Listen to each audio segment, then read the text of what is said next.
Hello there. Hey everyone, today we're going to be discussing a decision that I've been mulling over for months and months, potentially even close to a year, which is a new sofa.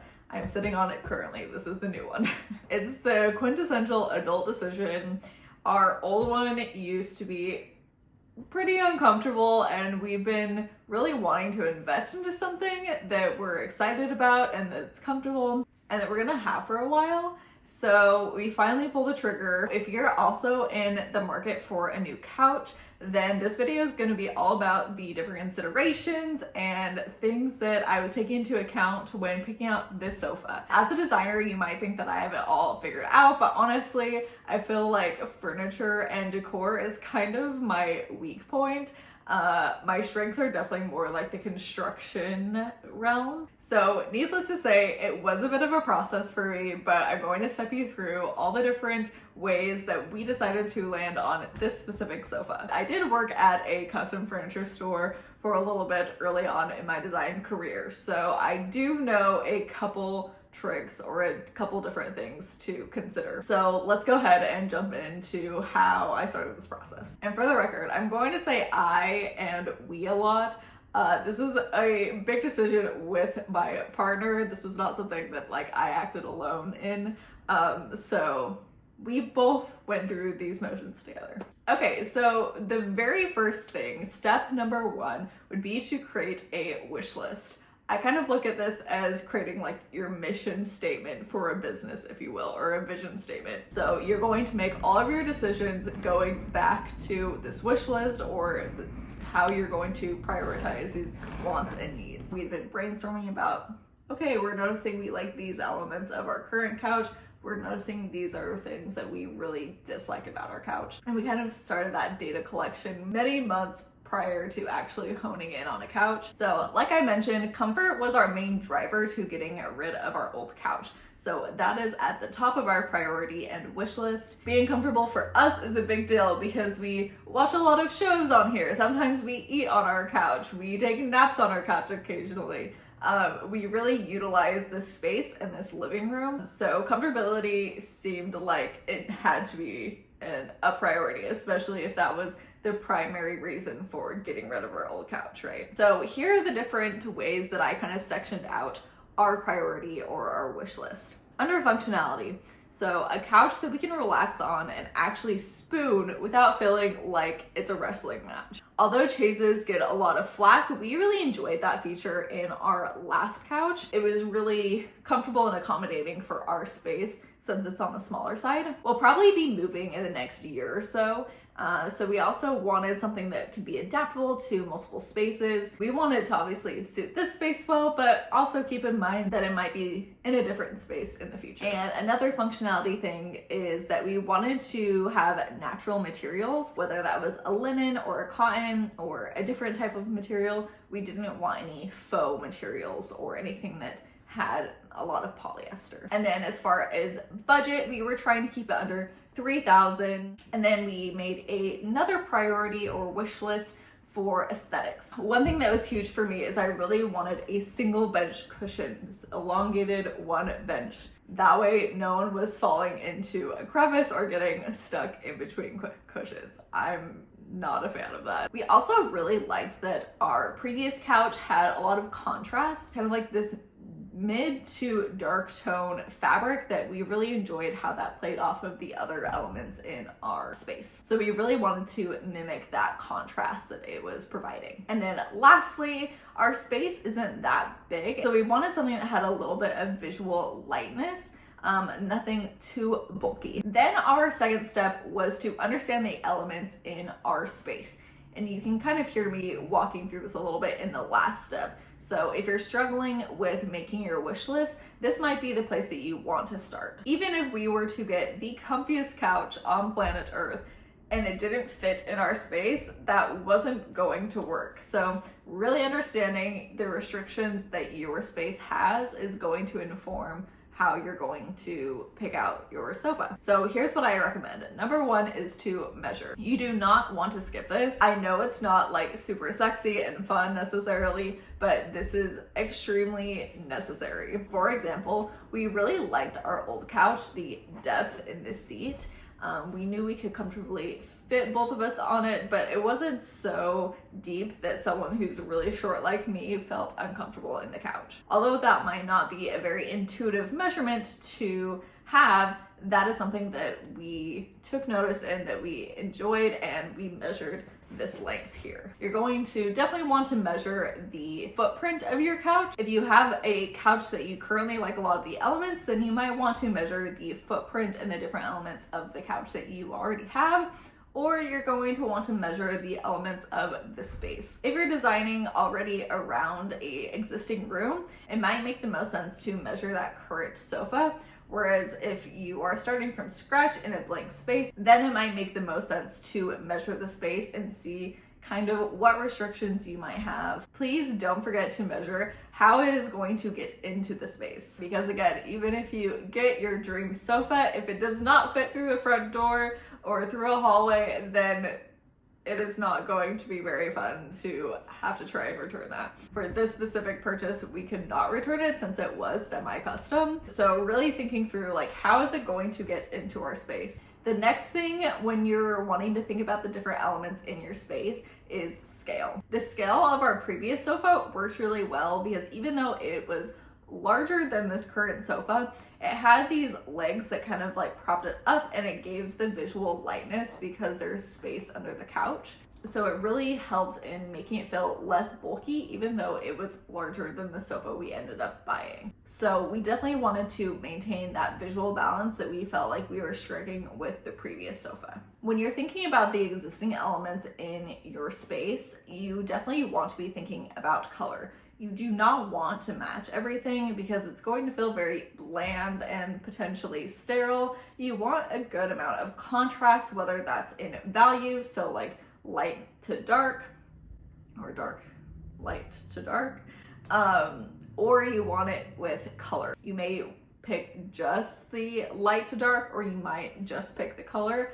I think it's fun to have a mixture of both. You really want to think about how the color and the fabric interact with everything else. Variety is going to really add depth here. So that's why we don't want to go just like a super monochrome space. I do not dislike a monotone space, but you do need to have variety within the tone or color that you're working with to make it really successful. If you just do the same wash of green everywhere in a room, it's going to feel really overwhelming, and even though it's going to feel very powerful, it's also going to feel very flat at the same time.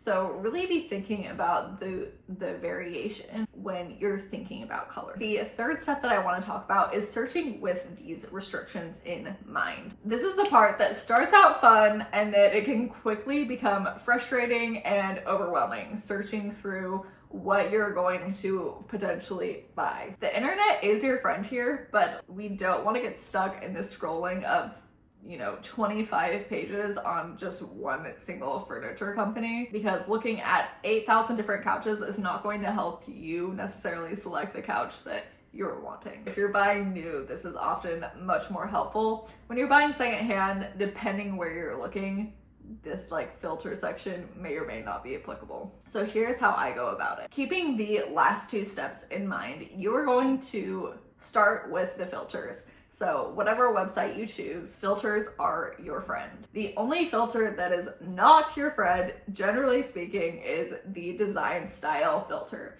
I do not suggest using that because it is usually not super well defined, and it's going to give you a big variety in things, even if you're looking for something specific. Usually doing that filter is not going to narrow it down enough to really give you the results that you're looking for. So use all of the other filters that are not up for interpretation. The size that you need. So going back to those measurements, input that, see what different filters they have for measurements. That is going to be extremely helpful in narrowing down what you should be looking at. There are different special features. If you want to chase, if you don't want to chase, select those filters, and definitely do a filter for budget if you have a strict budget. Color can sometimes be interpreted weird, but it's usually a lot more helpful, especially compared to the design styles. This is super helpful in most cases besides if you're looking secondhand.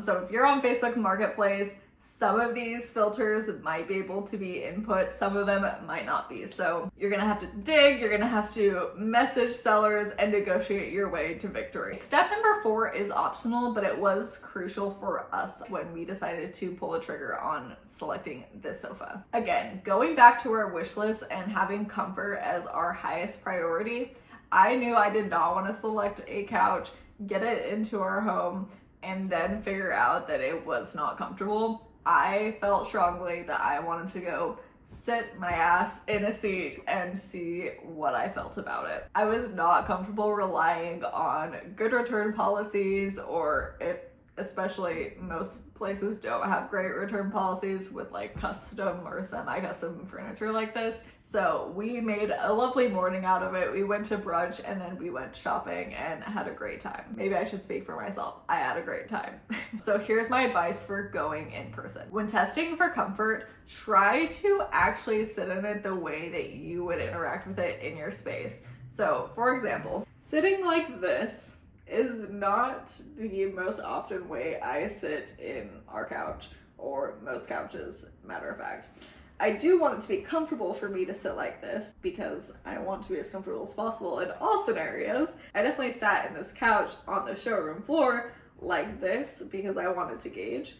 But you know, I was just sitting like this. This is not an uncommon way for me to sit. We also laid down on our sofa quite a bit. Obviously, you want to be respectful of the store, you know, take off your shoes and be mindful, but interact with it as much as you can how you think you interact with your sofa. You want to test for like the cushion firmness on, you know, multiple ends. You want to test for the depth. So for example, even though I'm a short person, most of my foot touches the floor when I'm sitting like this, which I cannot say for every couch. But I really do think a sit test was crucial for us in our decision making. If durability is something that's super high on your priority list, then you're gonna want to check the frame of the sofa. So the construction of it. Ask the different people working there if they can explain the construction of the sofa to you. So what are the materials in the construction, and asking the technique of how they actually put the construction of the frame together. If you're wanting to know long-term durability, cushions can be a thing that you ask, but I would really suggest asking about the construction of the frame of the actual sofa. As far as like the cushions for the build or the construction, if you can easily fluff something up, so like say something looks kind of like wrinkly or saggy,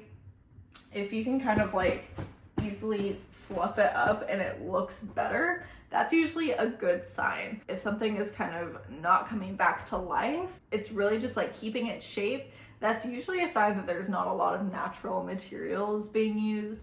And then lastly, but very importantly, get all the fabric swatches. The couch that we sat on in the showroom was a very different color. It was like a very generic white or cream color, which we know we did not want. Where we went, and most places you will go, will have very large swatches that you can kind of like drape over the cushion or the seat, so you can better visualize what the color will look like in general, but also kind of like on the different surfaces. So I think it's very important to not only drape it over one surface, but kind of like tuck it so you can see it on two different planes, especially if you're going for a fabric that has more sheen to it. The different planes are going to show up very differently. Our couch here is very consistent in color. Well, maybe not consistent.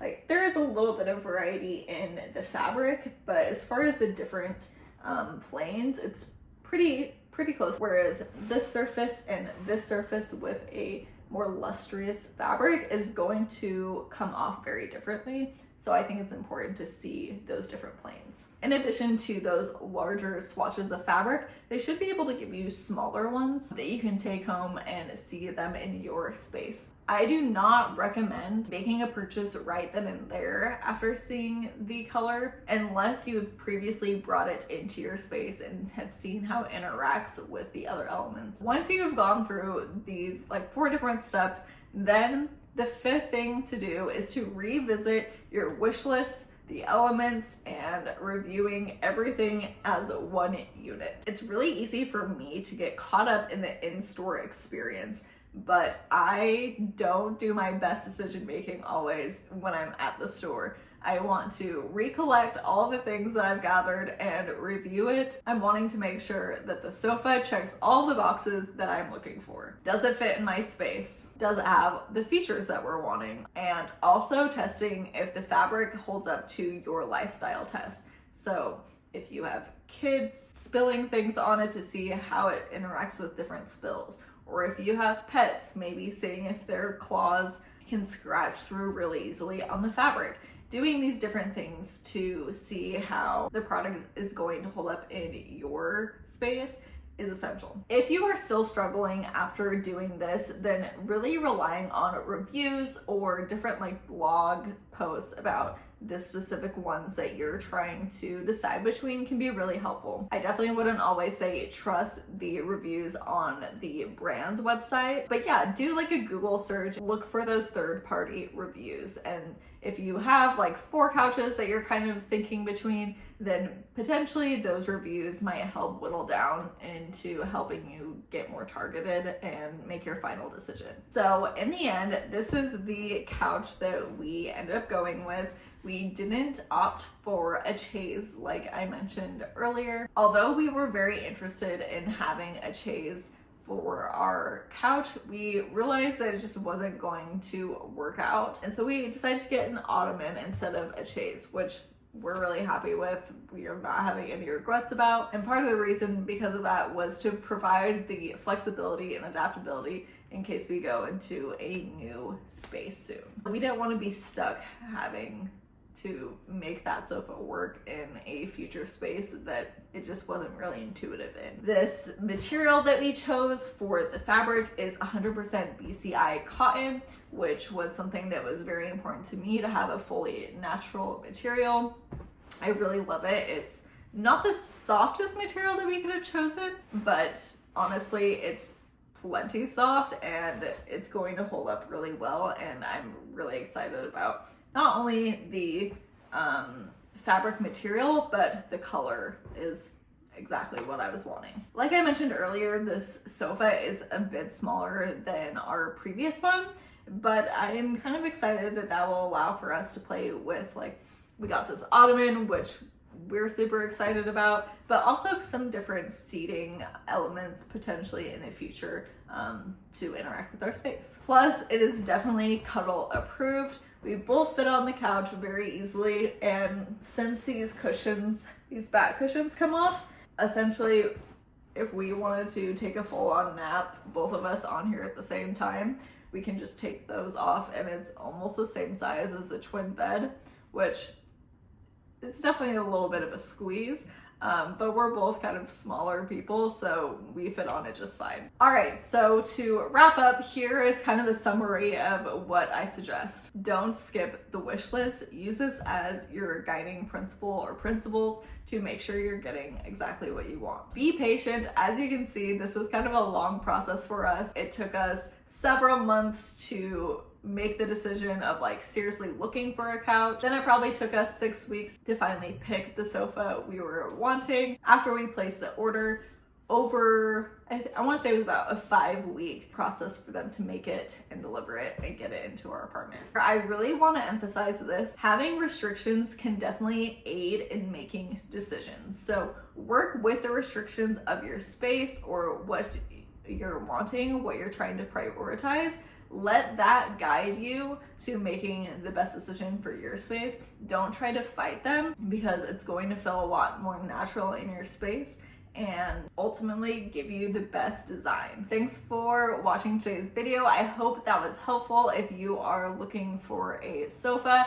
I'm super pleased with our decision, And even though we've only been living with it for a few weeks now, I can definitely see how much use we have already, but we'll also be getting out of it. And it's definitely going to be something that we have for a very long time. Although it was a long process, I'm super grateful that we went through it and made an ultimately pretty good decision as far as I can tell. Thank you again, and I'll see you next week.